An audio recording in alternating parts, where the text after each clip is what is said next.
What is up? My name is Lloyd. This is Wrestling the Bots, where I dissect the things that people say around the world of professional wrestling. So let's get into it. So obviously, this dude was somehow butthurt by Sasha and Naomi walking out on the WWE, handing in the women's tag team championships because they weren't happy with the direction of things that were going. Okay, so let me get into this here. The plan was for Naomi to win a six-pack challenge and challenge Bianca Belair. Then Sasha Banks was going to go ahead and challenge Ronda Rousey. A match that they've already done before, a match that Ronda's already won. They weren't happy with it. And declined to do it. They were trying to come up with something else because Sasha and Naomi really wanted to put over those women tag team championships. And why not? Because they're not doing anything with them. Because again, WWE does not like tag team wrestling. They just don't. There are exceptions to the rule, but it's not a focal point. It just really isn't. However, if you're Sasha and Naomi, first off, if you're Sasha, you're kind of looking at the fact that it was supposed to be her and Charlotte at WrestleMania, but Ronda Rousey decides to come back, and so she got pushed into this tag team. If you're Naomi, you're kind of realizing that you're going to be served up and beaten, but it's really not going to do anything for you in the long run because there are levels and tiers to this, and Naomi, as popular as she is, and I think they underestimate her popularity, she's not at a tier where they're going to put the strap on her anytime soon. There were no plans for that. So I will say in defense of WWE, I like when tag team champions challenge for titles. I like when they do that. It's a thing of mine. I actually really like seeing a tag team go out as individuals and compete for individual championships and try and hold on to two belts and things of that nature. However, if you're Sasha and Naomi, you've come up with this boss glow thing and you're trying to make the best of a situation. You're trying to really elevate those women tag team championships. Then I can see where they would have an issue.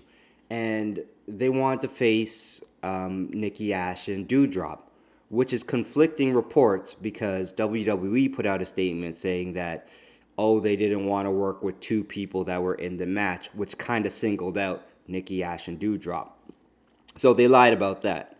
So basically, they do want to work with Nikki Ash and Doudrop, but they want to work with them in a tag team capacity. And I don't think it's as big as the alternative, but it could have worked. It could have worked because there's this little story going on with Nikki Ash and Doudrop where Doudrop keeps going to Nikki Cross and she's saying, "Are you finished playing around? Are you finally done messing around?"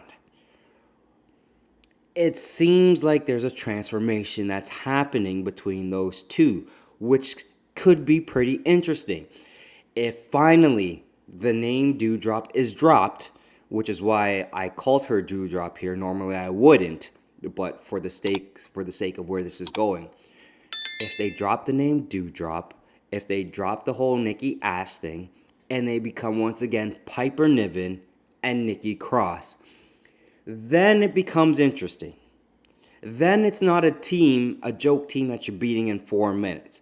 Then you can have an actual program with the tag team champions and build up those titles.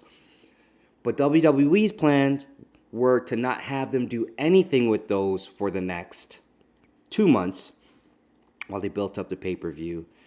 And to take it even a step further, they were going to have Naomi beat Sasha in order to get the title shot with Bianca Belair. And we all know how WWE story tells.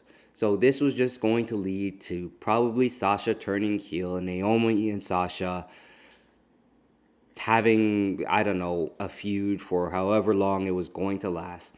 Which totally takes away from the thing that they were trying to build up with their boss glow. Okay. All that being said, and I apologize for taking so long. This dude right here comes out and says Sasha Banks was born a pile of garbage. She'll live being a pile of garbage. She'll meet her maker as a pile of garbage. So this is obviously a WWE stan, ultimate stan, that if anybody that works under the WWE umbrella has an issue with the company, then all of a sudden they become enemy number one. And of course, they take everything that WWE says as gospel and never ever actually look at the other side of things. So there's no objectivity here when it comes to a stan. Stan here is just being Stan. And to call this individual a pile of garbage. Now, I will say this. I'm going to steal something from Bryan Danielson. WWE stans are fickle. So if Sasha comes back and starts playing, the company-friendly employee, then I'm sure he'll change his mind once again and be on her side. But man, are you a bot. You are such a bot. The way that you just like that. I don't know anything else besides the information that WWE gave me.